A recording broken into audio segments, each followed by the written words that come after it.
Olá, olá, olá, muito boa noite. Tudo bem, meus amigos, meus conhecidos? Vamos chegando na nossa live de terça-feira, meus amigos. Hoje temos uma live aí com o Cotuso, que já entrou aqui, então já vou chamar ele imediatamente para participar. Um segundo, por favor.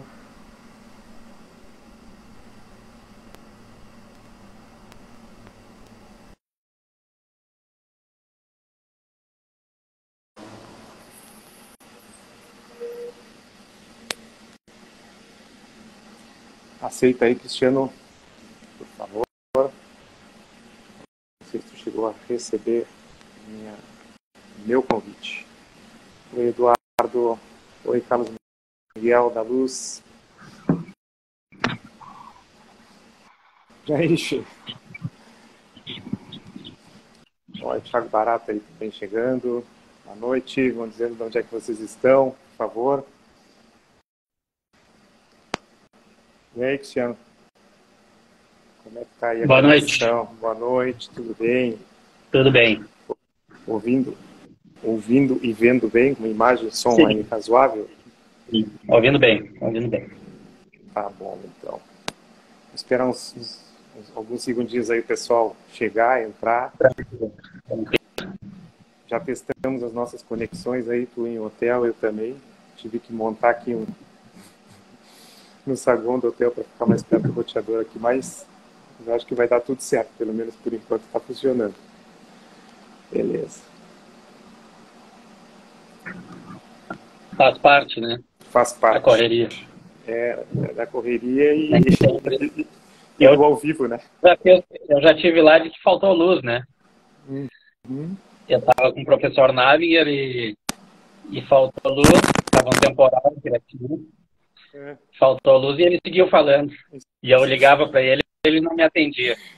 Aí dali barbaridade. uma meia hora eu liguei para ele me atendeu e disse, mas eu estava falando até agora. Tá bem. É, coisa do ao vivo é isso aí, né? Mas, tia, É, mas vamos começar então a nossa conversa aí. Então, vai ficar gravada a certo. nossa live, certo? Então, depois o pessoal vai vendo. E, então, inicialmente, muito obrigado por aceitar o meu convite para a gente conversar um pouco do nosso trabalho, da nossa profissão, do nosso dia a dia. Estamos no mesmo segmento, eu na área comercial, tu na área da consultoria, mas trabalhos muito complementares, levando algo muito em comum, que é o que eu vejo nas tuas lives, que eu sei que tu é um profissional já não só do presencial, mas muito do online também, dentro da nossa área diferenciada. Então, eu gostaria que tu te apresentasse para os meus seguidores, depois eu me apresento. Boa noite. Para aqueles que não me conhecem ainda, meu nome é Cristiano Couto, sou engenheiro agrônomo, produtor rural, instrutor do Senar, consultor do Sebrae. Desde o início da pandemia, criamos o canal no YouTube chamado Geoplan Mais Pecuária. E hoje temos mais de 80 lives lá no canal, toda segunda-feira às 19h30, ou quase todas as segundas-feiras às 19h30, falando sobre pecuária, pastagens, campo nativo, sobre assuntos ligados à veterinária, e aí vem pessoal convidado para participar. Então, um dos nossos objetivos é levar informação e também, com o trabalho de consultoria, ajudar as propriedades a se desenvolverem e melhorarem a sua renda. Certo. Bom, eu sou formado em administração, estudei em Porto Alegre e desde o início da minha carreira comecei a trabalhar na área da agropecuária, sempre na área comercial, na área de sementes, na área de nutrição, e, enfim, toda a parte agropecuária, e a pastagem foi o meu início, e sempre tive uma relação estreita aí com essa área lá atrás, há 27 anos. Né? Eu sou nascido em Livramento, Marcelo Poçada Cagiene, e moro em São Gabriel há 21 anos, e já estou aí nesse caminho do agro aí há todo esse tempo. Né? E, bom, então é isso. Da minha parte, inicialmente, né, a minha formação é essa. Cristiano, tu tem especialização, tu podia falar um pouquinho do teu histórico, do teu currículo, viagens, intercâmbios, alguma coisa nesse sentido, né? Porque acho que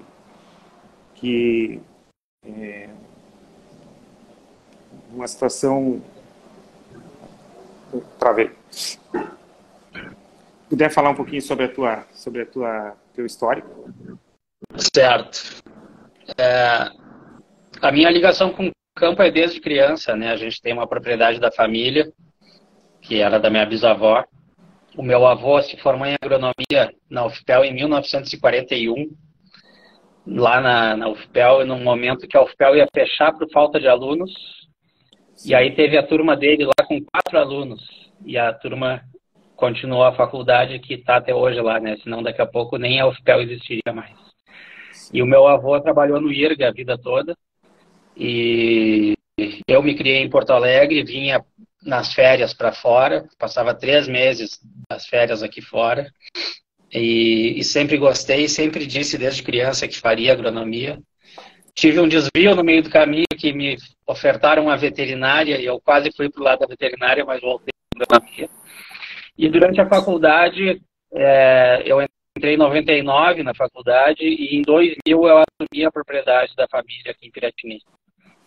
Então eu viajava de 15 em 15 dias de ônibus até a propriedade, passava o final de semana e domingo voltava para Porto Alegre para seguir a faculdade.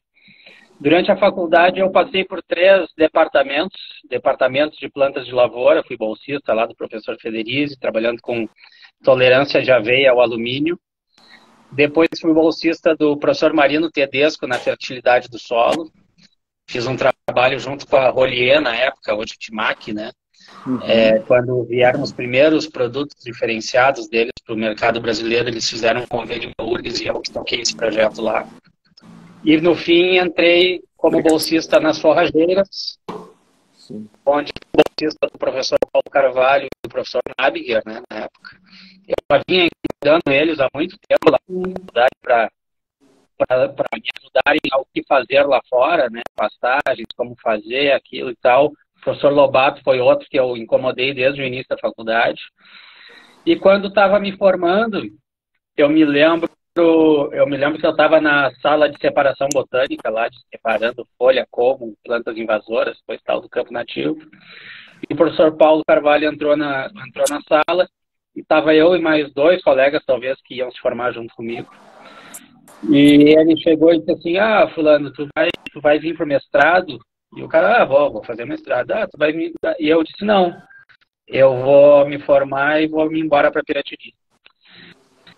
E aí, nesse meio tempo, eu fui conversar com o professor Nabiger, na época, e ele estava iniciando um projeto junto com a Farsul Senar, que era o programa Juntos para Competir, que tem até hoje. Sim. E ele que desenvolveu a pesquisa inicial da pecuária de corte lá para o Juntos para Competir definir quais linhas que iam trabalhar, né? E eu, conversando com ele, ele disse, olha, daqui a uma semana a gente vai para a tua região. Isso era agosto de julho de 2004. Eu ia me formar em agosto. Aí eu conversei com ele, ele disse, não, vamos fazer o seguinte, semana que vem nós estamos indo para Pelotas, vamos fazer uma reunião lá no sindicato, Emater, coisa e tal. E tu vai junto, tu vai conhecer o pessoal, e aí a gente volta de lá e tu fica lá para organizar as entrevistas. E aí o pessoal que está fazendo as entrevistas numa outra região, quando chegarem lá na Regional de Pelotas, já vai estar organizados. E eu aceitei a proposta, né? Fui com ele e mais um outro professor a Pelotas. Inclusive nessa viagem foi uma coisa que marcou muito até hoje a minha vida, né? Que eu estava indo para Pelotas com o professor Nabiger e mais esse outro professor. E conversa vai, conversa vem, e ele pergunta, o que tu vai fazer com os formados? E eu disse, eu vou ir morar em Piratini, eu tenho uma propriedade rural, sou pecuarista, vou montar um escritório para prestação de serviço. E ele me perguntou assim, esse outro professor, né, me perguntou assim, tá, mas e que tamanho é a tua propriedade? Eu disse, são 200 hectares. Quando eu terminei de responder, ele me disse assim, ó, tu vai morrer de fome. Né? Porque pecuária, para o cara sobreviver, precisa 700 hectares. E eu estou aqui há 20 anos, né? De 19 anos de formado, hoje completando 17 anos de Geoplan, que eu comentei mais cedo, né? Completando 17 anos de Geoplan, há 23 anos como produtor rural, e não morri de fome até hoje, né? Então, acho que essa provocação, vamos dizer assim, foi positiva, né? No sentido de me dar mais vontade de querer ir para lá e querer que a coisa acontecesse, né? E dentro dessa ideia de ir para Piratini, né? O objetivo, eu conhecia apenas o dono da agropecuária e o dono da veterinária, que era quem eu comprava os produtos lá para fora, né? Como a propriedade é no sentido Pelotas-Bagé, na 293 ali, eu não ia à cidade para passar o fim de semana, né? Eu descia direto no ônibus ali na beira do asfalto e chegava na minha propriedade. E aí eu não tinha muito contato com as pessoas de Piratini. E essa ida para Pelotas, antes de me formar, e eu passei 15 dias em Piratini, nesse ciclo aí de entrevistas, Juntos para Competir, conheci Sindicato Rural, conheci a Emater, e já defini qual era a casa que eu ia alugar naquela época. E aí aluguei uma casa ao lado do Sindicato Rural, ao lado da Emater, ao lado da Secretaria da Agricultura, e em frente à prefeitura, bem na praça central ali, né? Que eu pensei, não, eu vou morar aqui, vou abrir o escritório no mesmo lugar, eu preciso estar bem localizado, porque eu não conheço ninguém e as pessoas têm que me enxergar. E aí, lá no início também, muitos perguntaram assim, não, e por que não Pelotas, né? Pelotas, uma cidade maior, tem mais contato, mas isso, mas aquilo. Eu disse que se eu fosse para Pelotas, eu queria mais um, né? Pelotas forma 80, 100 agrônomos por ano. E Piratini tinha um agrônomo, né? Então, eu era o segundo, né? Sim. E aí o objetivo inicial da minha chegada lá sempre foi conhecer pessoas, né? Eu precisava conhecer gente, ir nos eventos para que as pessoas me conhecessem para eu poder oferecer meu serviço. Com o objetivo principal de trabalhar com consultoria em pecuária de corte, mas sabendo que, principalmente há 20 anos atrás, né, é muito mais difícil de trabalhar com consultoria em pecuária de corte, né? Então, foi esse o desafio inicial que me fez também abrir outros horizontes, trabalhar com outras coisas, né? Senão eu ia estar tentando dando murro em pedra com ponta de faca, né? Para tentar dar consultoria e não ia sair do lugar. Né? Então, eu abri outras frentes para iniciar, para conhecer gente, para depois começar com as consultorias. Olha aí. Eu tive algo semelhante dentro do meu passo para o lado também, da minha carreira, que eu sou de Livramento, eu estudei em Porto Alegre, voltei para Santana, e em 2002 eu saía de Livramento para fazer algo relacionado com a semente forrageira e com toda a questão do desenvolvimento da agricultura, que Livramento é mais atrasado, vamos dizer assim, era muito mais atrasado naquela época do que São Gabriel. Eu escolhi São Gabriel para morar, e fui assim também. Fui sem conhecer ninguém. E, enfim, montei lá toda uma estrutura e aí eu tive que ir também agregando outros produtos, né, além de sementes forrageiras, para poder fazer os negócios rodarem e ter um volume mínimo que justificasse todo o empreendimento, né. E comparando arroz e soja com a velocidade da pecuária, principalmente na época que eu comecei, que foi na década de 90, né, como estão hoje o setor sementeiro de forrageira e comparando com soja e arroz, soja e arroz são hoje sementes excepcionais, UBS e toda uma estrutura, né? E a semente forrageira, vamos falar de clima temperado, não teve essa evolução, né? No tropical a gente teve, né? Na subtropical nós dependemos hoje praticamente do Uruguai e Argentina, e claro que temos aqui em Embrapa, temos também alguma pesquisa nesse sentido, mas parece que a coisa começou o que eu sinto, tá? Uns 4 ou 5 anos para cá, decolar aqui nesse sentido.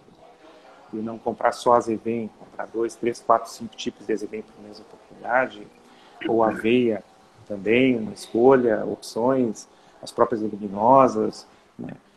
E, então, só para traçar um paralelo. Sabe que no início eu dei uma travada aqui, porque eu estava aquecendo uma água, eu estou no saguão do hotel. E o cara veio me alcançar aqui, estava fervendo água, achei que ia queimar aqui. Ó. Ah, enfim, e é isso que eu me desconcentrei.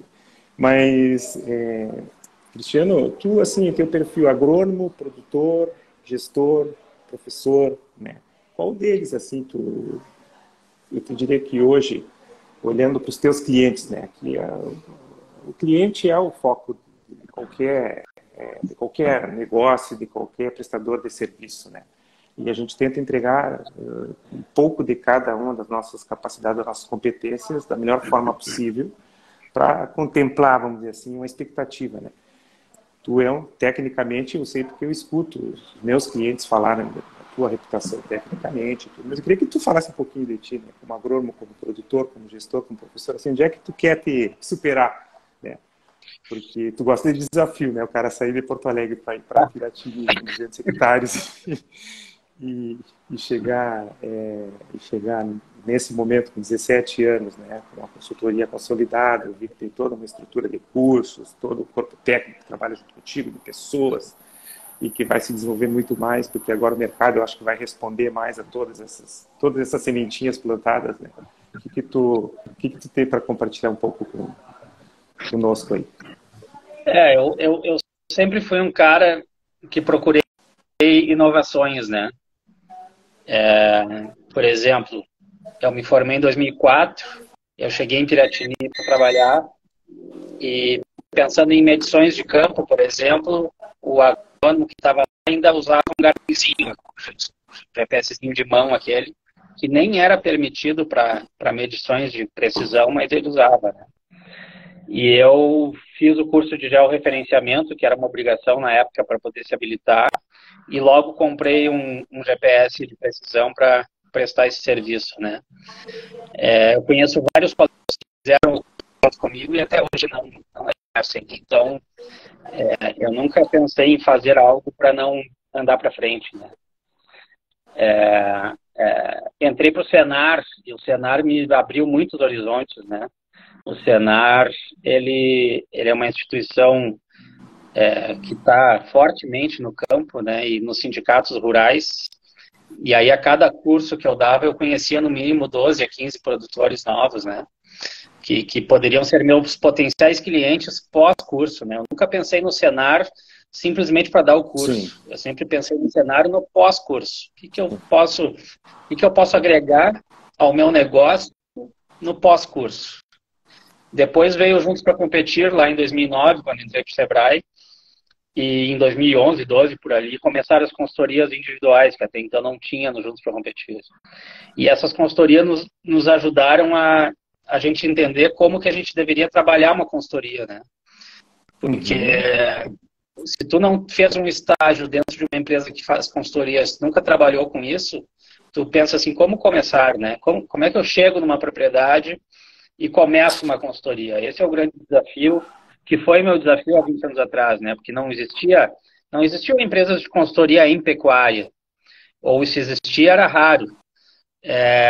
Os programas privados, como o Senar e Sebrae, não trabalhavam com isso.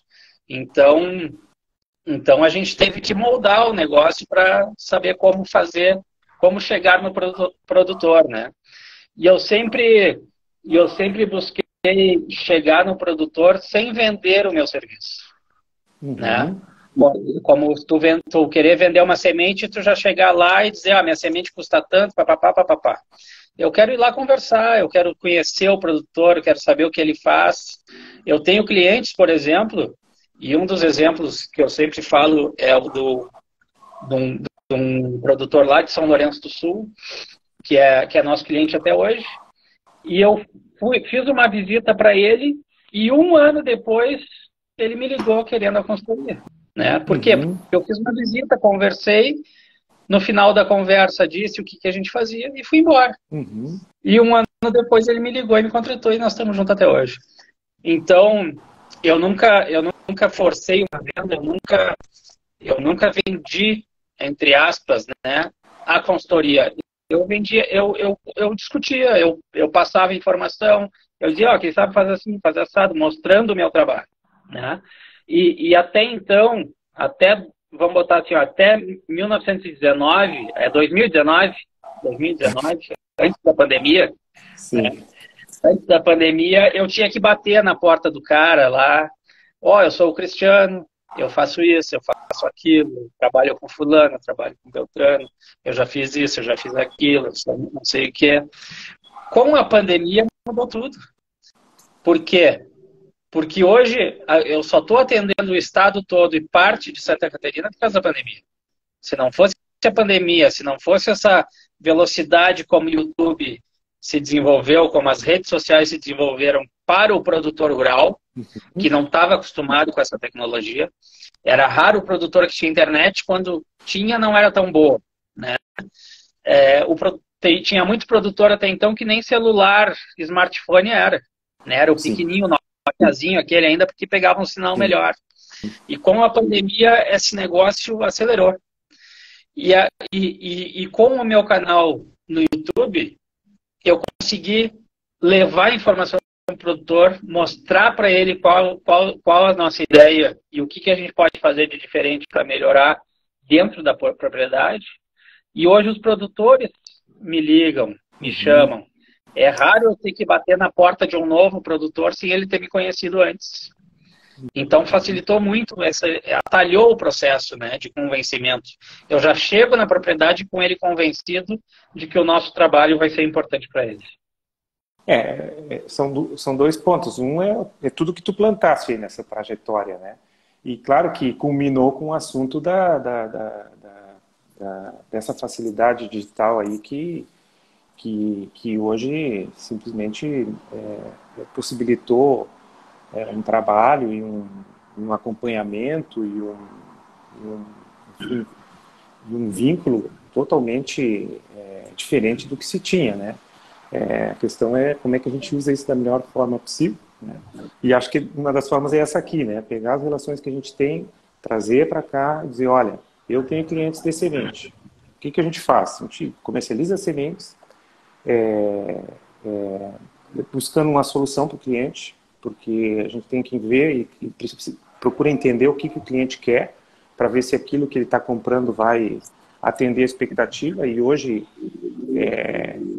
qualquer produtor, seja de arroz, seja de soja, vamos falar metade sul aqui, que é onde a gente está, né? Eu quero um azevém para resteva de soja, eu quero um para resteva de arroz, eu quero um para uma pecuária com cerca elétrica e alta produtividade, eu quero uma aveia para uma área mais drenada. Enfim, está ficando essa colcha de retalho aí junto com as outras culturas, né? Só que isso a gente faz um trabalho pós-venda, né? E o que eu vejo hoje, né? Que muitos fazem. E o que eu vejo de próximo passo, do próximo degrau, né?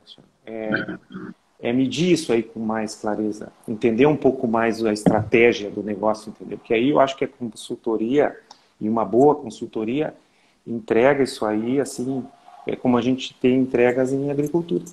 É isso Exato. que eu vejo que vai acabar e que já está acontecendo, né? Tem alguns que já viraram a chave, outros ainda não, mas eu acho que isso é uma questão de tempo, entendeu? Então, a venda em si, ela é uma consequência dessa relação, dessa construção e dessa solução que tu leva. Pode ser um produto ou pode ser um serviço, entendeu? Exato. E a chegada que tu tem é aquilo que tu plantou, porque o mercado hoje, então, com as mídias aí, cara, todo mundo sabe tudo, né? Muito rápido, né? Então, é isso. Na verdade, assim, o que eu sempre comento, né, tanto nas lives quanto nos cursos online, né, que a receita para plantar, qualquer produtor faz. Uhum. Vai botar tanto de calcário, tu vai botar tanto de adubo, tu vai botar em tal data, tu vai botar ureia em tal data, tu vai fazer isso. Agora, o mais difícil é colher essa produção, né?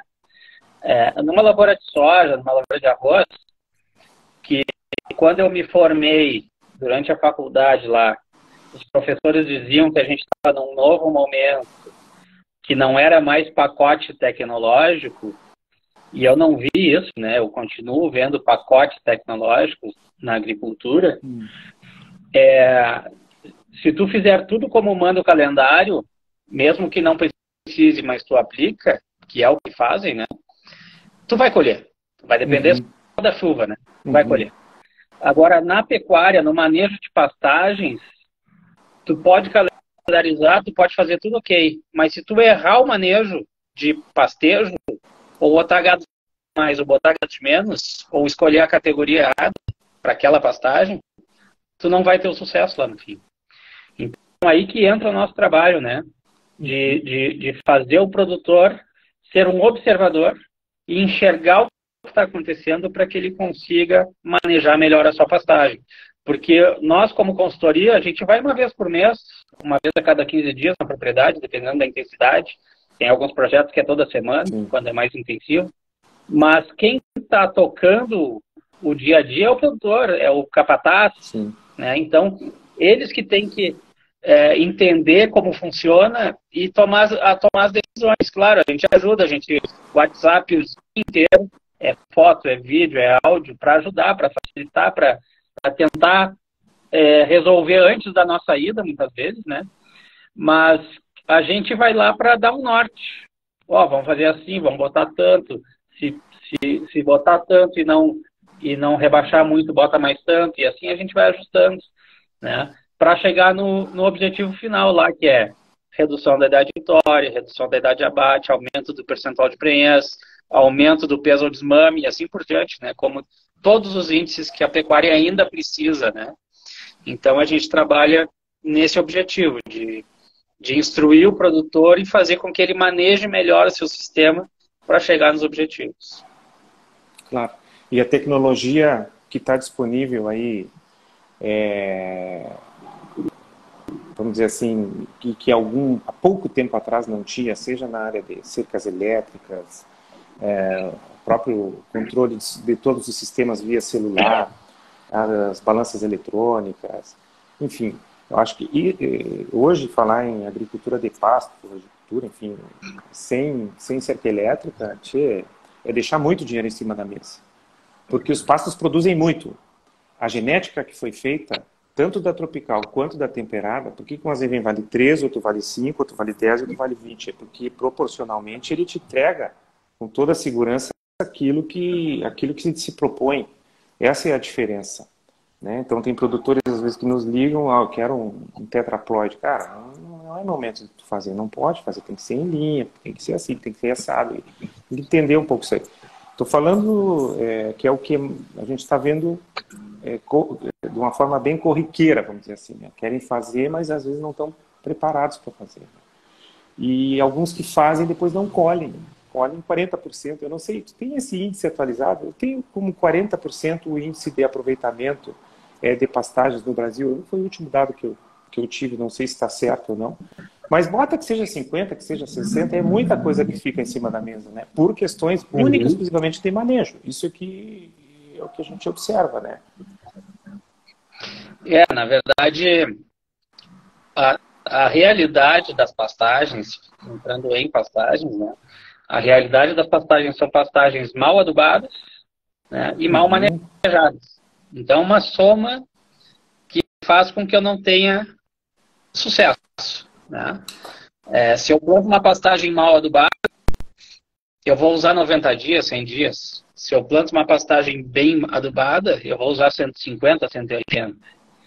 Então, só aí no período de uso, mais do que já pagou a adubação que eu botei. Né? E depois, na colheita, eu posso colher com uma categoria que me transforme mais, ou com uma categoria que transforme menos. Vai depender do meu sistema de produção e da minha necessidade. Né? Eu posso fazer pastejo contínuo com carga ajustada, ou posso antecipar a entrada dos animais com uma pastagem meia boca e rapar até o chão e não consigo. O que tu comentou com relação ao aproveitamento da pastagem, né? Eu penso o seguinte, existe uma coisa que é a eficiência de colheita.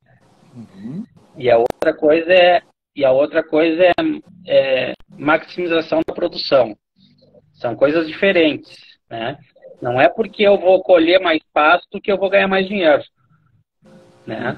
Porque, por exemplo, se eu tenho uma ZVM que me entrega 3 toneladas de matéria seca e eu colhi 2,5, eu não ganhei dinheiro, porque é uma pastagem pelada, rapada, e eu só salvei o gado, não engordei.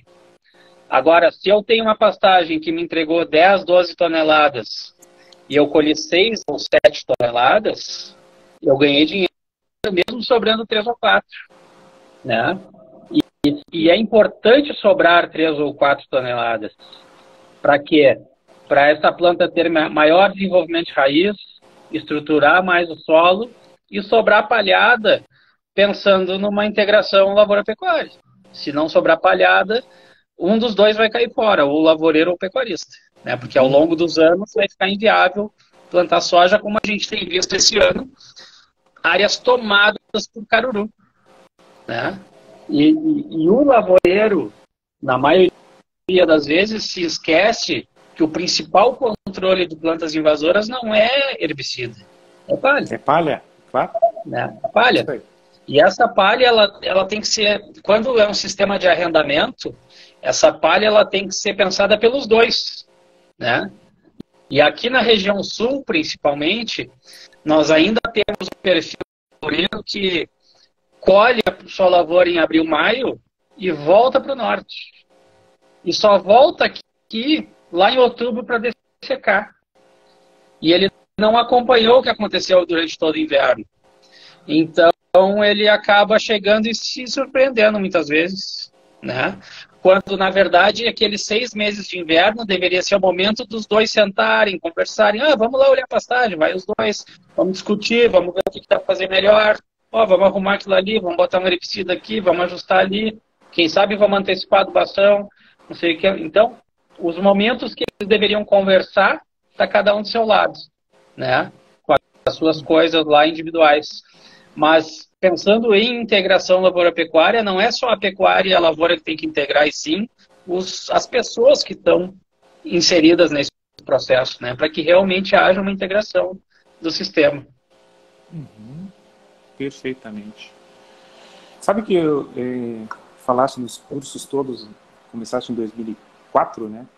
Eu fui para São Gabriel em 2002, né?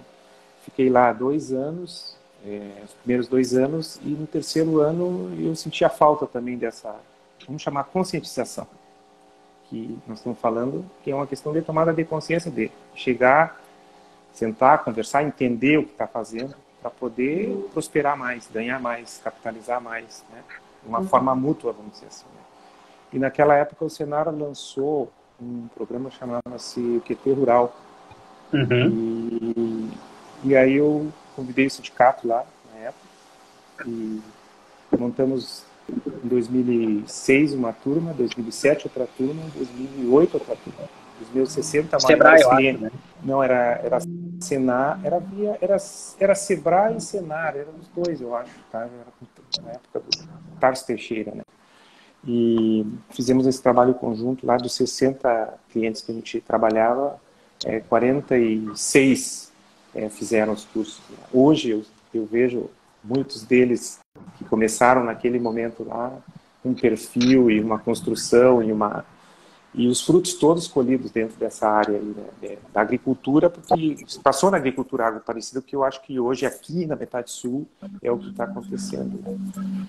E a gente espera que possa acelerar um pouquinho mais esse processo, né, justamente informando mais, conversando mais, se abrindo mais, entendendo mais, né, levando um pouquinho mais e complementando, né, porque tecnologia, manejo, tecnologia eu digo de genética, né, tem mais a biotecnologia também, né, que é o que impulsiona tudo isso aí, que mudou tudo. Antes era só o arrozeiro, só o sojeiro, só o pecuarista, né. Hoje tu pega o cara arrozeiro, sojeiro, daqui a pouco entra com milho, gado, cara, virou trabalho 365 dias em toda a área da propriedade, de uma maneira, dos perfis de produtores que a gente trabalha, a maioria deles, né. Eu vejo assim, Marcelo, 2 situações aí, né? Sim. A primeira é a velocidade que o cara quebra. Né? Sim. Na lavoura, se tu errar 2 anos, tu quebra. Para não dizer 1 ano, muitas vezes, né? Sim.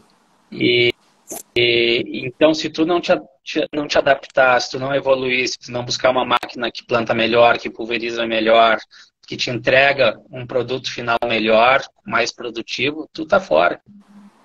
Tu tá fora porque o vizinho te come. Né? Tu não vai colher bem, tu não vai pagar tuas contas e tu vai quebrar. Tanto quem arrenda quanto é dono de terra para agricultura, né? Eu me lembro quando eu cheguei em Piratini, isso foi 2004, 2005, de ouvir lavoureiros que quebraram lá em 70, 80, né? Quando aqui deu aquele boom da lavoura também lá atrás, e por preparo convencional, e por baixa tecnologia e por secas, que é normal na nossa região, quebraram, né? E na pecuária, por pior que tu seja, ela sempre te dá uma coisinha. E aí, o produtor, principalmente naquelas épocas da pecuária, das vacas magras, né, de baixo preço, e aí não investe, porque produz pouco, porque não tem receita, porque o preço é baixo, tu fica naquele ciclo, né, da pecuária tradicional, vamos dizer assim, que tu sobrevive, né, e tu vai levando. Né? Eu vejo um perfil, independente do tamanho da propriedade, né, o perfil desse pecuarista hoje, qual é? Que eu comento muito nos cursos que eu dou. É uma pecuária de baixíssimo nível de tecnologia, ele só dá o vermífugo e a vacina, né, quando é obrigatório, senão ele não dá, que era o caso da fitose, agora nem mais, agora só a brucelose é obrigatório, o resto não precisa mais. Ele não bota adubo, ele não bota ureia, ele não compra sal, ele não compra ração. Talvez ele tenha um funcionário, ou se não, nem funcionário tem, é ele e o filho que tocam. O carro dele é um carro velho já, que ele já fez o motor 1 ou 2 vezes. A casa dele está lá, de pé, mas as cercas já estão meio caindo, o galpão está meio caindo. Né? Muitas vezes ele herdou uma estrutura de uma grande fazenda e hoje ele é pequeno. Então, todos aqueles galpões e cabanhas e não sei o que tinha na época, está lá de pé, porque foi feito de pedra e cimento, mas ele não consegue manter aquilo em bom estado. Porque a pecuária, mal trabalhada, ela não te dá muito resultado. Mas ela te mantém no negócio. Então, vai 1, 2 gerações aí para quebrar um pecuarista. Né? É diferente da agricultura. A agricultura em 2 anos quebra. Então, e ao mesmo tempo, eu tenho falado muito no que eu vou falar agora, que é o perfil da pecuária do estado do Rio Grande do Sul, né? Que foi gerado por essa pesquisa da URGS lá em 2004, que eu participei de uma parte dela, na região sul, onde uma das perguntas que se fazia para o pecuarista é: por que tu faz pecuária? E aí, 26% responderam que era por tradição. Mais 25% responderam por satisfação pessoal. E mais 14% responderam que era porque era uma atividade segura. Então, são 66% que estão na atividade, e ainda estão, né? Porque aquele cara que respondeu lá em 2004 continua pecuarista hoje, e ele não mudou na sua resposta. 66% dos pecuaristas do estado não estão preocupados em produzir para ganhar mais, para serem eficientes. Por isso que há 50 anos nós temos 50% de prenhez, 50% de desmame. Nós ainda temos novilhos de 3, 4 anos, 5 anos. Nós ainda entoramos novilhas de 3 anos, 4 anos. E só 8%, 8,7% para ser mais preciso, responderam que estavam na atividade para obter lucro. Então, tu imagina que apenas 8% dos pecuaristas do estado estão na atividade para obter lucro. Ah, mudou? Talvez 2%, 3% a mais. Mas o que, que essa radiografia tem que nos mostrar? Que não adianta a gente gastar energia com o cara que está lá por satisfação pessoal, com o cara que está lá por tradição. Temos que gastar energia com esses 8% que querem ganhar dinheiro. E multiplicar isso aí. Para daqui a pouco uma segunda geração que após esse aí da satisfação, mude um pouco a ideia, porque um cara que é filho de pecuarista, que tem outra profissão hoje, no momento que ele receber a propriedade, ele não vai querer manter, ele vai querer ganhar dinheiro em cima dela, senão ele vende. Para quê? Porque acontece muito, né? Pessoal que é de outra profissão e tem a propriedade. Sim. Ah, vamos botar dinheiro, porque ganha bem lá, vamos botar dinheiro. E bota. E bota. Tu já deve ter visto muito disso, né? Sim. E bota. E bota. E bota. E passa 5 anos, e passa 10 anos, e passa 15 anos, e o cara não tira nada de lá. Porque ele gasta, mas gasta errado. E não é eficiente no processo. E aí, como a coisa mais natural do mundo, a mulher do cara tá ali, né?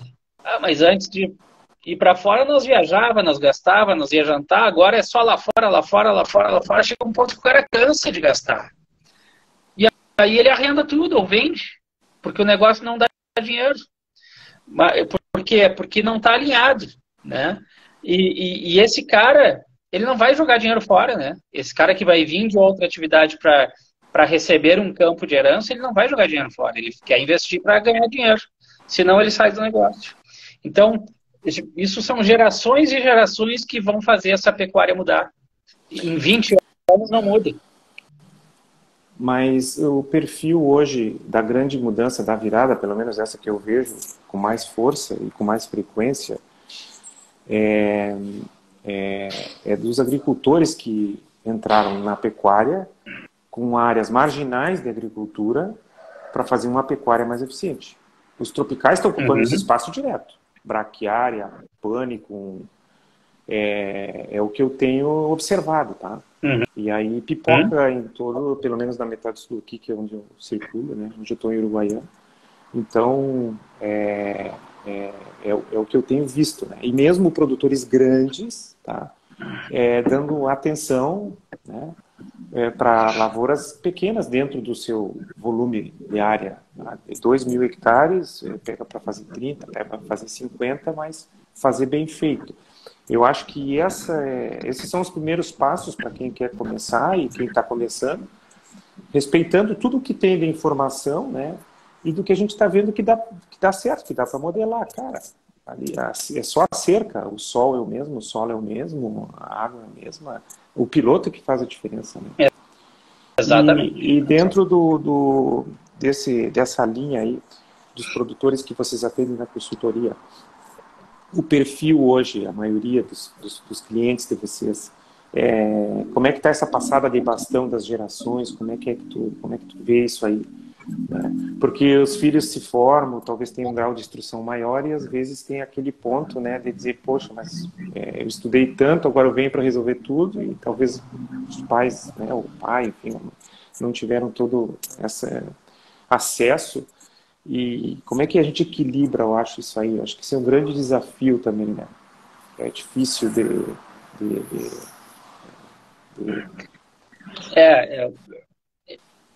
Eu te diria o seguinte, ó, nesse ponto eu tive sorte, né? Eu sou neto de produtor, filho de produtor, e o meu pai não era da área, né? Meu pai é engenheiro mecânico. Sim. E quando meu avô recebeu a propriedade lá, quando ele se aposentou em 83, ele, na época, convidou o meu pai para investir junto lá fora e botar gado e tal. E o meu avô que cuidava, o meu pai só investia na época, né? E como toda sempre dá briga, né? A minha não foi diferente. Então, quando meu avô faleceu, deu briga de família, e o meu pai meio que largou a propriedade na época. Pegou bem aquela época do plano Collor, dificuldades, tudo muito difícil, confiscou a poupança, né? Eu me lembro, eu tinha 11 anos, 12 anos, mas me lembro bem dessa época. E aí o meu pai reduziu drasticamente a produção lá fora e parou de ir, inclusive, uma época, né? Ficou na mão do empregado, como não é diferente em várias situações. E aquilo ficou 4, 5 anos lá, sem ninguém ir lá. E eu me criei indo para lá todos os anos, né? Sim. E em 99 eu entrei para a faculdade e meu pai disse assim, olha, aquele negócio está lá por tua causa. Se não fosse tu, eu já tinha vendido. Então, o dia que tu quiser, tu vai lá, vê como é que tá e começa o teu negócio. Eu tenho mais um irmão, que é advogado, que não gosta da atividade rural e não tinha o costume de ir tanto quanto eu. E nunca quis investir, ou nunca quis se atrelar ao negócio lá. E eu cheguei lá, eu gosto de contar isso porque foi mais um desafio, né? Eu cheguei lá em 200 hectares, tinham 20 vacas, 4 terneiros, um touro, 2 éguas velhas que eu tinha ganho quando criança, lá com 4, 5 anos. Né? Estavam lá até então, eu já estava com os meus 20 e poucos. E a cerca tu não enxergava mais, né? Piratini, região da Serra do Sudeste, se tu bobear, o mato toma conta de tudo, né? Então a cerca só estava de pé porque o mato segurava. Bretes e mangueiras não existiam mais, já tinham ido para o chão. A casa do empregado já tinha se desmanchado, o telhado por um vendaval, e o empregado estava morando dentro da nossa casa. E eu recebia aquilo ali. E eu era bolsista do departamento de plantas de lavoura, eu tinha uma bolsa de estudos de R$100. E cheguei lá, o funcionário com gado dele dentro do campo, porque sobrava campo, né, com 20 vacas, mais uns campos arrendados que ele tinha para fora. E eu ia lá final de semana e dizia, hoje nós vamos fazer. Não, hoje eu vou olhar meu gado. Né? Então, o cara que estava lá há 15 anos conhecia mais da propriedade que eu. E aí o meu pai disse assim, olha, vamos fazer assim, ó, para nós resgatar o cara e ele seguir te ajudando, o salário mínimo era 200 pila, eu acho, na época. Tu paga metade, eu pago metade. E aí eu pegava a minha bolsa de 100 pila e dava pro meu funcionário lá fora. Né? E o meu pai botava mais metade para me ajudar. E durante 4, 5 anos foi isso, até eu me formar e tive que começar do zero, né? Aumentando o gado, arrendei uma área para soja na época, que teve um boomzinho da soja lá em 2000. Sim. Aumentando o gado, fazendo cerca, papapai. O brete eu fui fazer 20 anos depois, porque o imobilizado é muito caro de fazer para não te trazer retorno, né? Então, usava as mangueiras do vizinho, banhava no vizinho, toda aquela dificuldade. Eu quero banhar. Não, hoje choveu ontem, tá tudo embarrado, não pode estragar as mangueiras. Então, quando não é teu, tu não consegue fazer o dia que tu quer, né? E a pecuária foi crescendo junto com a minha empresa desde 2004, quando me formei. Né? Então foram várias frentes de desenvolvimento. Né? E eu não tive essa restrição do pai, né? Não, isso aqui é meu, do jeito que eu quero e só vai fazer alguma coisa do jeito que tu quiser. Não, ele me entregou. Faz o que tu quer. É bem mais simples, né? Comparado Sim. a outros que a gente vê aí que é recém-formado, volta para casa, o pai não deixa fazer, aí o pai vai embora. E eu penso até que nesse sentido é bom sair um pouco, né? Conhecer outras realidades para depois voltar, né? Sim. Mas eu tenho um exemplo, por exemplo, que eu sempre conto, de um aluno meu num curso do Senar, que quando ele foi preencher a ficha de inscrição, isso aí faz mais de 2 anos, ele era um senhor já com seus 50 e poucos anos, e ele foi preencher a ficha e me perguntou assim, eu boto os meus dados ou os dados do meu pai? Porque a propriedade é dele. E eu só ajudo ele lá, mas ele que comanda. Eu disse, não, eu boto os seus dados, que é o curso, quem está fazendo é o senhor. E aí ele botou os dados dele e lá embaixo ele botou assim, ele botou uma observação, que a propriedade era do pai, papai. Então tu pensa que um cara que tem lá seus 65, 66 anos, ainda está esperando que um dia aquilo vai ser dele. Então isso aí não é sucessão familiar, né? Isso aí é tu criar uma expectativa de um cara que já devia estar parando, mas aí ele ainda tem a expectativa de um dia poder tomar rédeas do negócio. E daqui a pouco o velho vai morrer com 100 e ele morreu antes. E ele nunca teve o negócio dele. Sempre ele pediu dinheiro do pai dele, com 70 anos. Né? Então, isso aí está muito errado, né? Ou a pessoa cabe dentro do negócio e ganha um dinheiro para estar dentro do negócio, ou tem o seu negócio junto, ou tem que buscar coisa fora. Tu não pode ser... eu sempre digo, o filho na propriedade é o peão que não ganha salário. Né? E há 100 anos atrás precisava, 80 anos atrás precisava, porque não tinha gente, né? Tinha que fazer 10, 15, 20 filhos para ter mão de obra. Hoje não. Né? Então o filho não pode ser o empregado sem salário. Ele até pode ser um empregado, mas ele tem que ter o salário dele, porque ele precisa do dinheiro dele. E aí eu me lembro de chegar numa propriedade de leite em Camaquã, há 10 anos atrás, quando iniciou um projeto de leite lá do Juntos para Competir, e eu cheguei na propriedade e o casal, um casal de 40 e poucos anos, talvez na época tinha a mesma idade que eu, um pouco mais, com filhos já nos seus 18, 20 anos, né? E o casal disse assim para mim, olha, não sei nem por que tu veio aqui hoje, porque a gente está parando. O meu filho faz 1 ano que foi para a cidade, está trabalhando no caixa do supermercado. A minha filha está indo morar com ele, vai trabalhar por lá também. E a gente está pensando em vender tudo aqui. E o fulano aqui vai pegar um emprego na prefeitura, ali vai ser motorista da prefeitura, nós vamos morar na cidade. Aí eu disse assim, olha, a vida na cidade não é tão simples. Lá tu tem que pagar aluguel, tu tem que comprar tua comida. Daqui a pouco o salário de 1.000 e poucos pila do motorista da prefeitura lá não vai fechar a conta. E aqui vocês têm um grande potencial, vocês têm seus 30, 40 hectares aqui com gado de leite, nós podemos produzir tanto. E outra, por que o teu filho foi para a cidade ganhar os 1.000 pila por mês dele? Porque ele quer ter o dinheiro dele. Ele não quer te pedir o dinheiro para poder ir na festa final de semana.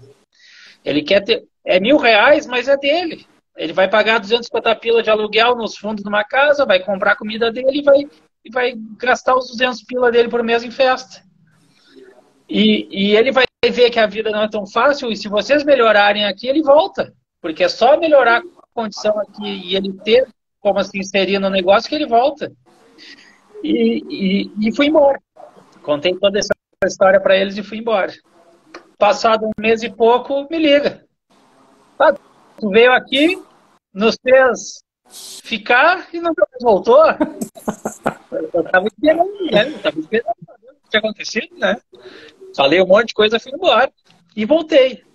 E eles são produtores até hoje. A filha voltou para a propriedade, ajuda lá. O filho, não sei se voltou ou não, eu parei de ir lá há alguns anos já. Mas, às vezes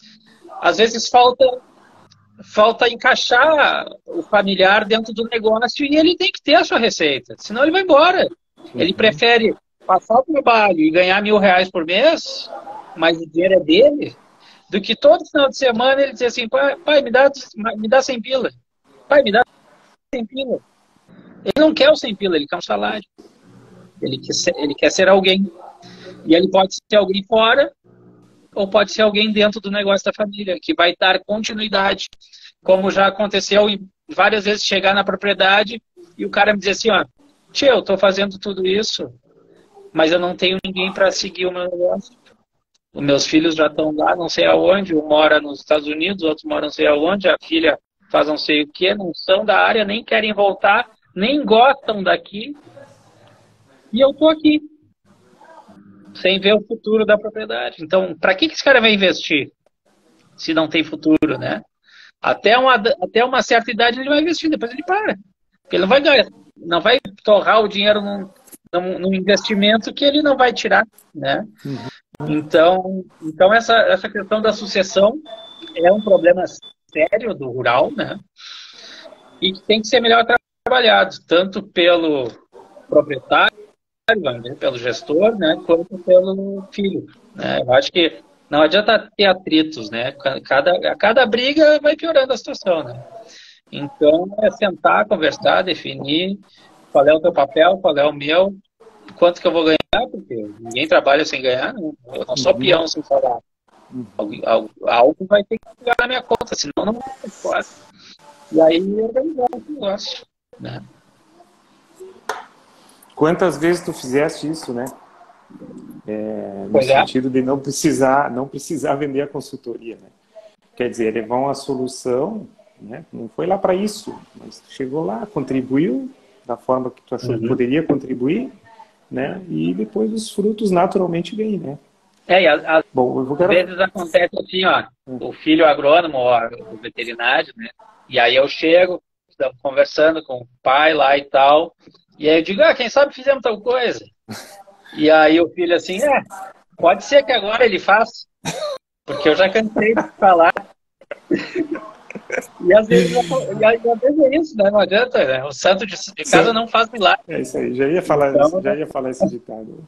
Cara, mas deixa eu te perguntar um pouquinho mais sobre a Geoplan. Eu queria falar um pouquinho, queria te escutar, queria entender um pouquinho mais quais são as soluções que vocês têm. Gostaria que tu aproveitasse esse momento aqui para que as pessoas soubessem, né, o que vocês têm para oferecer. Eu sei que vocês têm uma atuação na área de biológicos, na área de agricultura regenerativa, logicamente, na tua especialidade, na questão de manejo de pastagens, e não sei se tem algo mais, enfim, fala um pouquinho mais sobre isso aí. Claro. E nós já estamos a 1 hora, tu disse que a gente tinha conversa para 1 semana, eu te disse, se durar mais de 1 hora não tem problema. Para mim tá tudo bem. Desde que a live não caia, tá tudo bem. Quando eu cheguei em Piratini, né, a ideia foi abrir o leque, porque eu tinha que trabalhar, né, não podia ficar parado esperando algo acontecer. Então, abri o leque. Então, desde lá, eu trabalho com medições de campo, georreferenciamento, licenciamento ambiental, projetos de financiamento, né? Então, a gente tem um escritório em Piratini, e muitos perguntam por quê, mas justamente porque foi mais próximo da propriedade, e eu já comentei no início que não por não ser mais um em Pelotas. Então, lá no escritório a gente trabalha com georreferenciamento, licenciamento ambiental, projetos de financiamento. Onde menos me encontram é lá, né? Eu estou sempre hoje até eu tenho ficado um pouco mais, faz 1 ano mais ou menos. Está quase fechando 1 ano de um Covid que eu tive aí, e tive problemas, né, do Covid, mas não é o caso agora. Mas dali em diante eu estou tentando dar uma reduzida na minha rotina, né? Mas eu não consigo parar. Eu continuo fazendo meus 10 mil quilômetros por dia. Então, lá no escritório a gente tem essa estrutura aí para fazer essa parte de licenciamento, projetos de banco e georreferenciamento.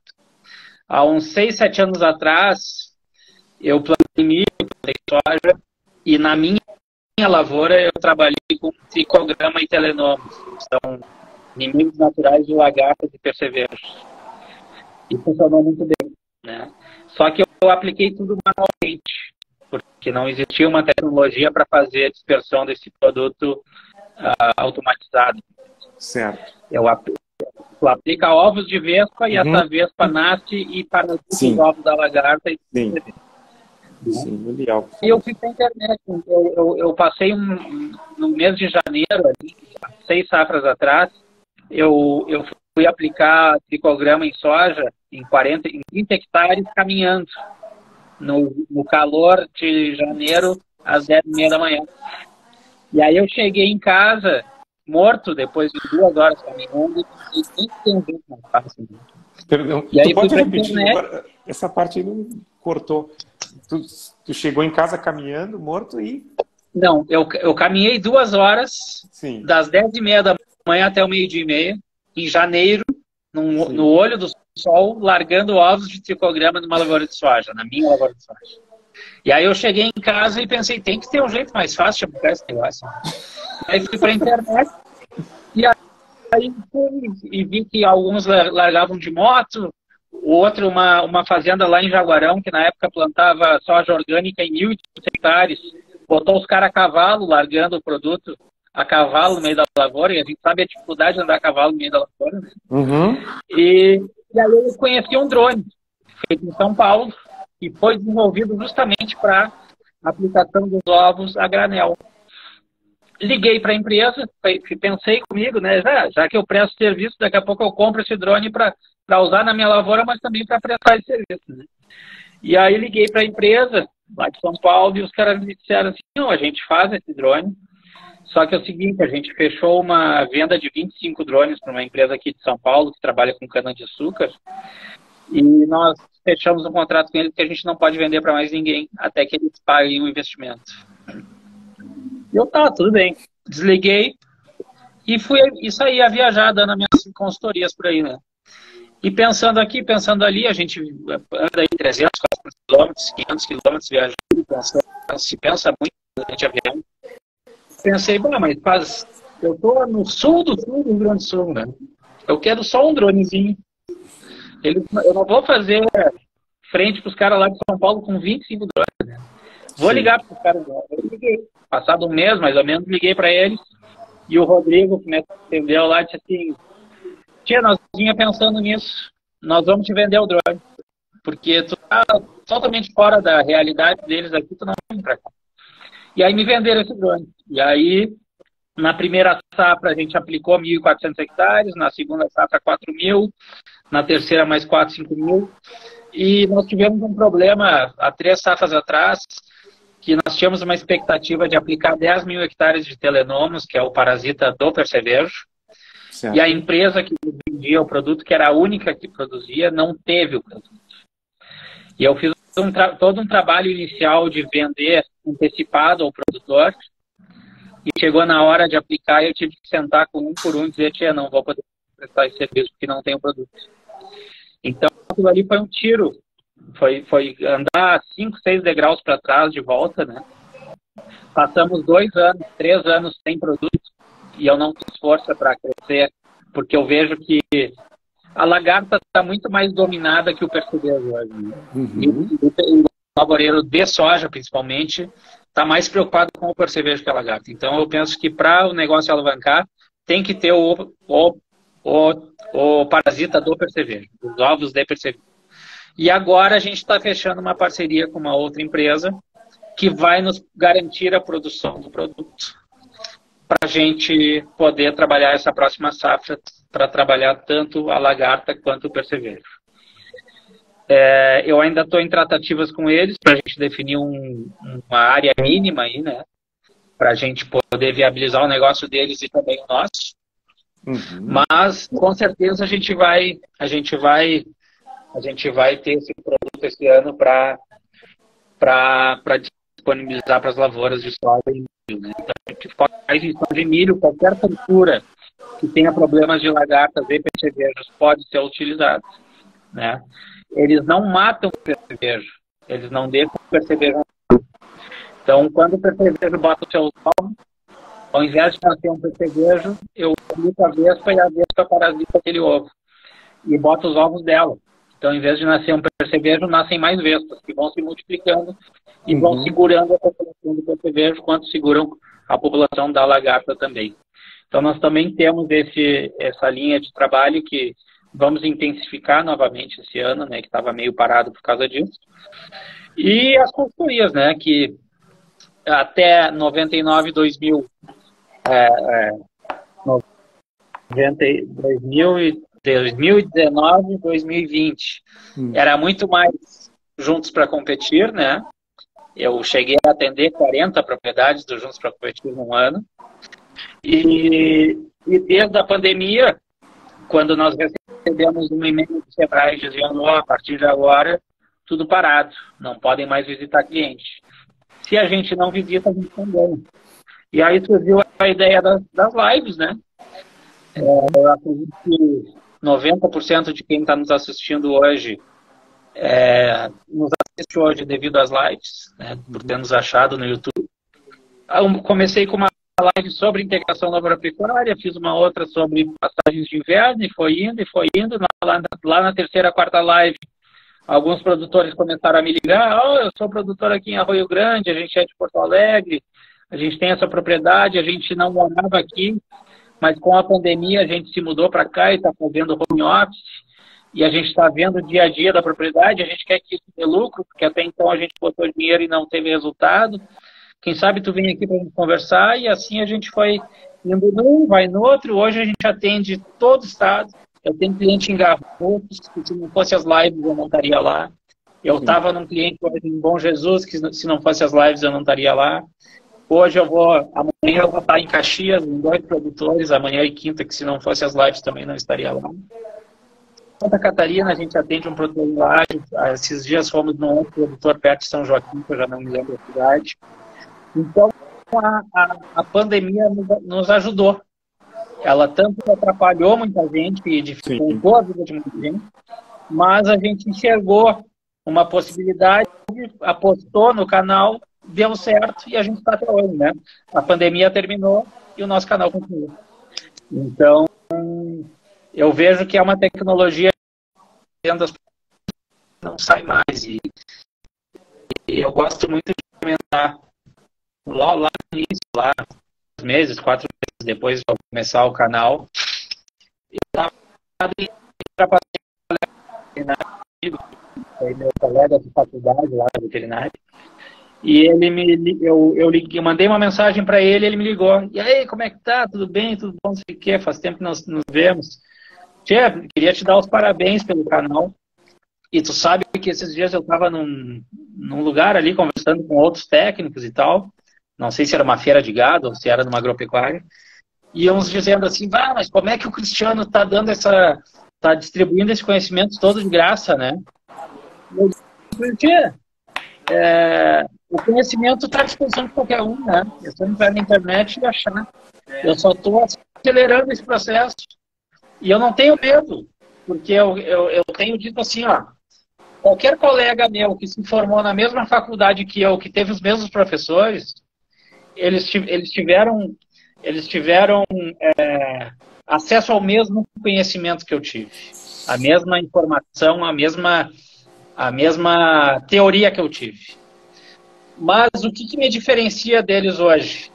Os 19 anos de experiência como técnico e os 23 anos como produtor, né? É aquela coisa, a vaca é genótipo mais fenótipo, né? É a genética dela mais o ambiente. E aí gera aquela vaca. E a gente é isso aí. Nós somos animais também, né? Então a genética nesse exemplo é a teoria, né? E o fenótipo é a experiência. As duas coisas juntas que tornam uma pessoa mais conhecedora que a outra, né? Uma pessoa com mais potencial que a outra. Então, ninguém é igual a ninguém, né? Eu tive aula com o Jamir Silva da Silva, que era da faculdade, depois entrou para a Embrapa e foi para a Embrapa Pelotas. Então nós tivemos uma grande relação aí nos últimos 20 anos ali em Pelotas, porque ele foi para Pelotas logo após o Ir a Piratini, e a gente era do mesmo lugar, então a gente jogava futebol junto na faculdade. Então a gente manteve a boa relação que nós tínhamos. E alguns chegavam para mim, mas o Jamir sabe mais que tu, mas é óbvio, o Jamir tem 60 anos, eu tenho 40, como é que ele não vai saber mais que eu? Né? Quando eu tiver 60, talvez eu seja igual a ele, mais que ele ou menos que ele, né? Vai depender de mim, né? O inicial dos dois foi o mesmo. Agora, a tua trajetória ao longo dos anos que vai te definir, né? Se tu vai ser melhor, pior ou igual, né? Ou se tu vai ter uma experiência diferente do outro, e cada um tem as suas experiências, então cada um tem os seus conceitos, né? Então eu não tenho medo de difundir o conhecimento, porque isso facilita a vida, porque eu já chego no produtor, sabe, e o produtor já sabe o que ele pode fazer, já sabe onde ele pode chegar, e ele não vai virar agrônomo assistindo o que eu falo. Ele vai melhorar o entendimento dele, mas ele não vai ser agrônomo, ele vai continuar dependendo de um agrônomo, ou de um veterinário, ou de qualquer tecnista, o que for, né? Ele não vai fazer uma faculdade assistindo as minhas lives. Agora esses 10 mil quilômetros que tu faz por mês aí, eu te diria que é o pulo do gato, né? Porque tu não sai a passear 10 mil quilômetros por mês, né? É isso aí. Entendeu? É pessoas que tu conhece, ambientes que tu que tu descobre, são situações que tu nem imagina que tu vai te deparar e chegar lá enfim, e às vezes, né, entendeu? Marcelo, Cara, então às vezes, esse movimento aí é chave, né? às vezes numa visita o que tu menos tem que conversar é de técnica. Pois é. É. Porque é muito mais convencimento, é muito mais psicologia. Às vezes tu chega lá e o cara tá numa depressão porque aconteceu não sei o quê, morreu uma vaca, o funcionário foi embora, é só problema. E tu chega lá e, tchê, mas não é só problema, daqui a pouco, ó, vamos, né? Estamos melhorando aqui, estamos indo lá. Então, assim, ó, não adianta nada. Eu tenho um exemplo de um produtor que eu atendo há 4 anos já. Uhum. E já tinham passado 3 ou 4 técnicos pela vida dele, recente. Ele tinha sido do Juntos para Competir, do ATEG, de uma consultoria particular. E eu cheguei lá para fazer um drone para mapear as lavouras dele, que ele estava mudando o contrato de arrendamento, queria saber a área útil do plantio. E eu chego lá no mês de maio e o cara está gradeando para plantar uma aveia pós-soja. E o produtor não estava na fazenda. E eu fui com o capataz. Eu adoro isso, né? Ir com o capataz pro campo. E aí eu estou conversando com o capataz e dá uma cordinha e o cara se abre, né? Não, mas aqui e o número é esse, nós temos tantas vacas, e estamos produzindo tantos terneiros, e morre vaca magra, e não sei o quê, e papapá, e pipipi, era o caos. Né? Eu digo, tia, mas o cara tem a faca e o queijo na mão, tem essa ILP toda aqui para tocar, para fazer o troço andar, nunca botou adubo nem ureia na pastagem, a pastagem está aí pronta, é só botar e receber o resultado, né? E aí eu saí dali e liguei pro cara. Era meu amigo, entre aspas, já tinha feito outros trabalhos para ele, a gente se dava bem.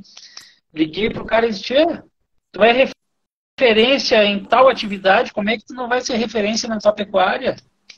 Vamos fazer um trabalho, vamos chamar o teu agricultor aqui, vamos trabalhar junto essa ILP e vamos fazer essa pecuária andar. E o cara comprou a ideia. E ele nunca tinha usado ureia na vida, já tinham passado 3, 4 técnicos que tinham tentado que ele comprasse ureia, e ele não tinha comprado. E comigo ele comprou na mesma hora. Só que assim, ó, eu não liguei para ele gastar R$400 de ureia por hectare. Eu convenci ele a gastar, mostrando quanto ele ia ganhar. Sim, o que ele ia melhorar. O retorno, né? É a mesma coisa que querer vender um tetraploide. A última coisa que você vai falar do tetraploide é o preço. Porque se tu falar o preço na primeira conversa, o cara não te compra e manda tu embora. Uhum. Uhum. Então são formas de chegar, né? Formas de falar, né? Sim. E isso é experiência. Isso não é. Isso são os 10 mil quilômetros por mês.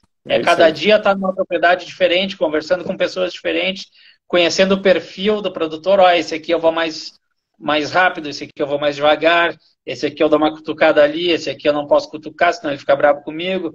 Agora, com esse crescimento da empresa, a gente tem novos técnicos trabalhando com a gente, né? Quantos vocês são? Hoje nós temos 26 técnicos dentro da empresa. Alguns já trabalhando, outros iniciando projetos de ATEG, que a gente também está com técnicos no ATEG. Eu tenho um agrônomo que trabalha comigo, que foi meu estagiário desde o 4º semestre de faculdade dele lá, e já é agrônomo há 3 anos, que é o Otto Freitas. Uhum. Que esse cara eu entrego as propriedades para ele, sabendo, garantindo um ótimo atendimento por conhecer ele e saber que ele se formou junto comigo, né? Ele fala a mesma língua que eu, ele tem essa tranquilidade que eu tenho, ele é um ótimo agrônomo. Eu tenho o Leandro Graça, que também se formou ano passado, mas foi meu estagiário do técnico agrícola. E eu me lembro que ele estava terminando o técnico e eu via que ele entrou na caminhonete e assim, vou fazer estágio contigo, mas eu vou fazer veterinária. E naquele dia, a gente foi visitar 2 produtores de leite em Erval, que eram os meus melhores produtores. Os caras compraram a ideia e o troço bombou. Um cara com 17 hectares, produzindo 120 mil litros de leite por ano, né? Pasto. E ele foi naquela visita ali comigo e no outro dia chegou e disse assim, mudei, vou fazer agronomia. Então eu influenciei ele a trocar de faculdade. E aí ele foi meu estagiário durante toda a faculdade de agronomia e agora trabalha comigo também. Então tenho total confiança também de largar ele na propriedade.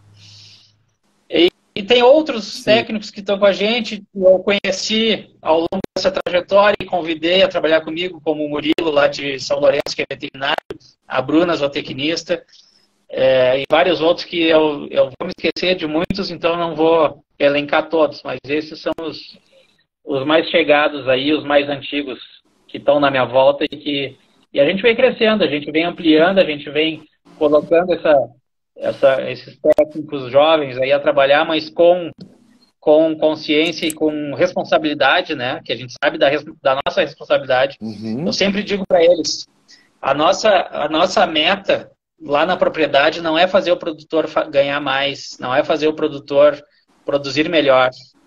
Nós vamos mudar a vida dos produtores. O cara que muda a sua produção, que melhora a sua produção, ele muda de vida. Ele cria novos conceitos, ele melhora a sua receita, ele viaja. Esse produtor de leite, por exemplo, quando eu cheguei lá, ele produzia 1.000 litros por ano, por mês. Ele produzia 1.000 litros por mês. Não, ele produzia 3.000 litros por mês. 30 e poucos mil litros por ano. E ele me dizia, tchê, o que eu produzo paga o que eu tiro lá da cooperativa e paga a comida, o rancho. E eu dizia, vamos planejar daqui a 3 anos como é que nós vamos estar, mas eu não sei o que eu vou fazer amanhã. Tu quer que eu planeje daqui a 3 anos? E eu, no segundo ano, veio a 50.000 litros, no terceiro, 65, e no quarto, 100.000 litros. E hoje eu chego lá e a gente senta para conversar e tomar mate. Tu conversa com qualquer leiteiro ou qualquer pessoa que conhece leite e diz, não, leite é uma escravidão, tu não tem tempo para nada. Esse cara ordenha de manhã e ordenha de tarde, tem tempo. E aí, com tempo e com dinheiro, que também sem dinheiro não adianta nada, há 7, 8 anos atrás ele tirou as primeiras férias dele. Foi visitar a família, que ele tinha que ir, assim, ó, quando ele ia, a mulher não ia. E aí, porque um tinha que ficar lá e não podia gastar, e ele ia lá, passava 2, 3 dias e vinha embora, porque convidavam ele para ir jantar, não podia, convidavam para tomar uma cerveja, não podia, porque não tinha dinheiro. Então, que graça tem eu querer viajar e não ter um pila no bolso para gastar? E aí o cara falou com o vizinho, que também é leiteiro, e disse assim, tchê, eu vou passar uma semana lá na minha cidade, lá, com a minha mãe, que está completando 90 anos, 80 anos, não me lembro, e tu tira leite para mim, que um leite a pasto é só tirar leite. Não tem silagem todos os dias, né? É um trabalho bem mais simples, com muito menos mão de obra. E aí o vizinho dele ordenou para ele uma semana. E ele foi tirar férias, que ele nunca tinha tirado na vida. Então, não é melhorar a produção, não é produzir mais terneiros, não é desmamar mais pesado, é mudar a vida das pessoas. A gente é responsável por isso. Se a gente faz uma cagada, a gente pode mudar a vida para pior. Se a gente faz as coisas bem feitas, a gente muda a vida para melhor. E o nosso objetivo é esse. Não é... o meu objetivo não é ficar rico com consultoria, muito menos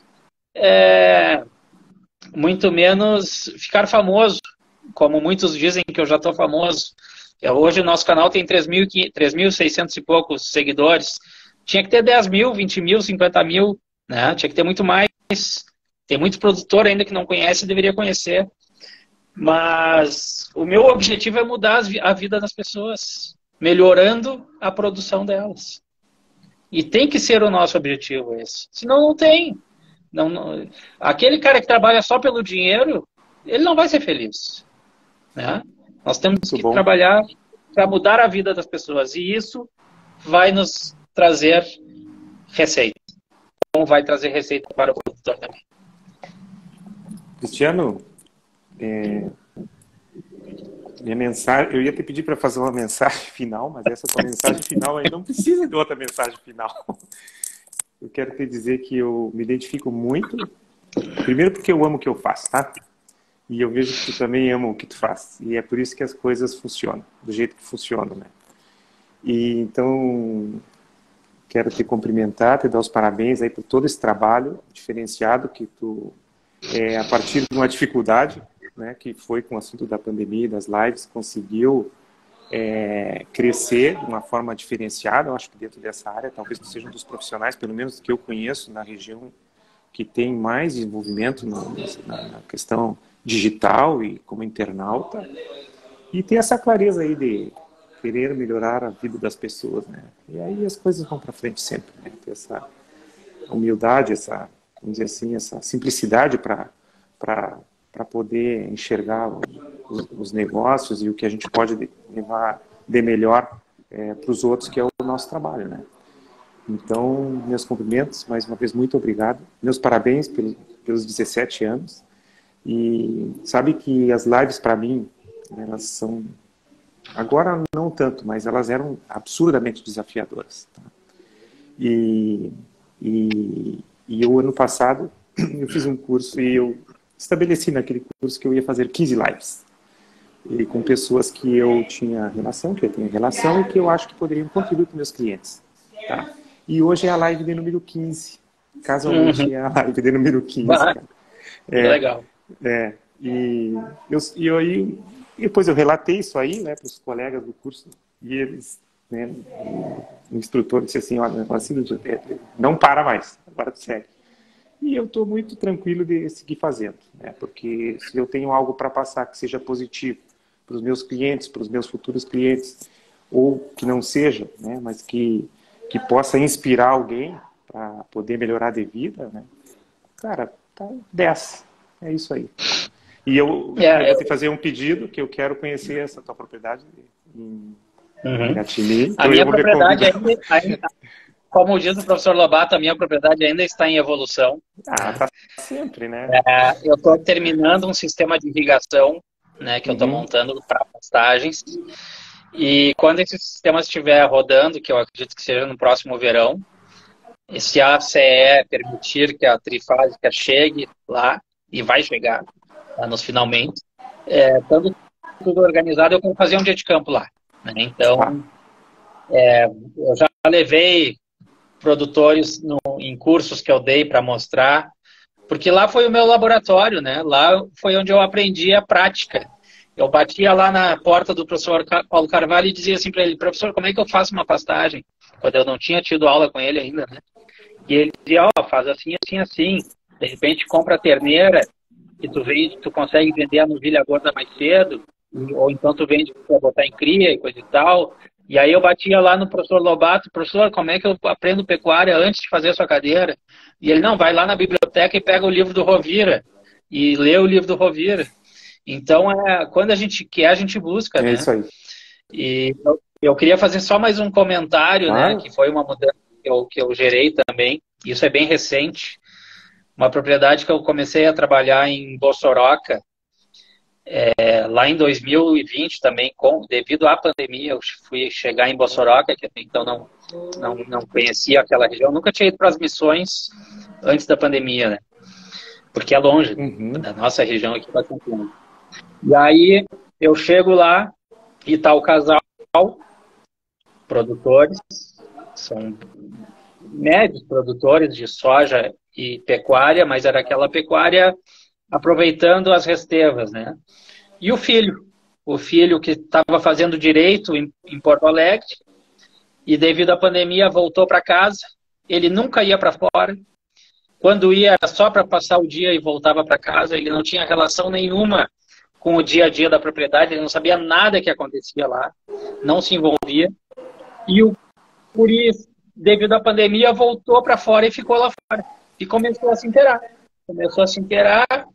E aí a mãe dele ligou para o presidente do sindicato de São Luís Gonzaga e perguntou, presidente, nas passagens agora, o que a gente bota? E eu recém tinha feito uma live daquela que eu boto a planilha do Excel e faço as simulações, né? Em qual categoria. E ele disse assim, tia, assiste tal live. porque foi discutido dessa semana isso aí. E ela assistiu e me ligou. Preciso de ti, preciso de ti. E eu tinha uma Bossoroca lá no... Claro, em Piratini, Bossoroca é o fim do mundo. Para quem está em Bossoroca, Piratini é o fim do mundo, né? 600 quilômetros. Muito longe, coisa e tal. Meu papai, não, mas eu quero que tu venha, eu quero que tu venha, eu quero que tu venha. E fui. Fui para lá, começamos um trabalho. E passados 6, 7 meses, o filho estava se formando em Direito. E um dia eu chego lá e a mãe dele diz assim, Cristiano, o Guilherme tem um negócio para te contar. E eu, mas o que será? Não, o negócio é o seguinte, eu estou me formando em Direito, mas eu vou fazer agronomia. Eu estou tomando a propriedade aqui junto com eles, estou me inteirando da parte financeira e vou fazer agronomia. Eu não quero trabalhar com Direito. Então, isso mostra a importância que tem o nosso trabalho, né? Que justamente a gente muda a vida das pessoas. Muito bom. Mas então, Tati, faz quase 1h30 que nós estamos conversando aqui. Maravilha. Maravilha. Foi a live mais longa. Mas tá, beleza, vamos fazer outras depois para seguir conversando. Falar de 10 mil quilômetros não é tão bom. Tá bem. Passando para o São Gabriel, dar um alô, né? Pode deixar. E é isso. Tá bem? Então, um abraço. Tá bem, muito obrigado sucesso. Pelo convite. Que é isso. Um abraço. Muito obrigado pelo convite, fico à disposição aí quando precisar. E para aqueles que me conheceram hoje, que estão aí nos assistindo, cheguem lá pelo YouTube, peguem o canal Mais Pecuária lá e conheçam mais de 80 lives que a gente tem sobre pecuária. Que maravilha. Eu vou convidar então para as minhas 15 que eu tenho ali gravadas. Com certeza. Um dia... 120 dias. Aqui, ó. Mas o retorno tem sido muito bom. Tem sido muito bom. Ninguém chega a lugar nenhum sem começar. Né? Muito bom. Eu digo para o produtor, se a gente não tivesse posto calcário há 3 anos atrás, o pH não estaria como está hoje. Tem que dar o primeiro passo, né, Tia? Se eu não tivesse plantado meu eucalipto há 15 anos atrás, não estaria colhendo hoje. Então, tem que começar. E o começo é lento, é demorado, é dificultoso, é para todo mundo. Né? Isso aí. Muito bom, então. Tá? Um abraço, então, para ti, para tua equipe toda. Sucesso. Obrigado para quem nos assistiu. Tá? E vamos falando, tá? Valeu. Até a próxima. Valeu.